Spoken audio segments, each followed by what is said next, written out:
ആ ലിസ്റ്റ് ഒന്നുകൂടി കേക്കട്ടെ. Dining table.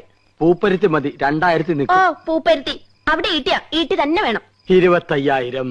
Sofa set. ചൂരല് മതി. റെപ്രസെന്റേറ്റീവിന് ഇരിക്കാനില്ല, യമുനയ്ക്കാ.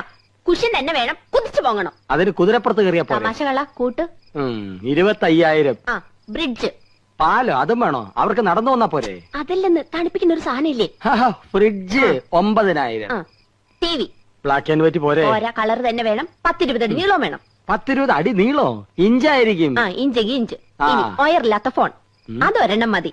മൊബൈൽ. മൊബൈല്. ഒയറില്ലാത്തോണ്ട് ഇതിന് വില കുറവായിരിക്കും. ഇനി അയ്യോ, ഇനി മടക്കല്ലേ, ഒടിഞ്ഞു. തൽക്കാലം ഇത്രയൊക്കെ മതി. മതി. ഇനി ഇതിന് പണം ഉണ്ടാക്കാനുള്ള വകുപ്പും കൂടി പറഞ്ഞു തന്നെ. മൊത്തം പണം കൈ വെച്ചോണ്ടാണോ എല്ലാരും ഇതൊക്കെ മേടിക്കുന്നത്? ഇൻവെസ്റ്റ്മെന്റ് വാങ്ങണം. ഇൻസ്റ്റാൾമെന്റ്. അതെങ്കിൽ അത് അങ്ങനെ ആവുമ്പോ മാസം തോറും ഈസി ആയിട്ട് അടയ്ക്കാം. അല്ലെങ്കിൽ കടം വാങ്ങണം, പലിശ കൊടുക്കണമെന്നല്ലേ ഉള്ളൂ. എന്താ മുൻഷി പരമേശ്വരൻ പിള്ളയുടെ മകന് കടം കിട്ടില്ലെന്നുണ്ടോ?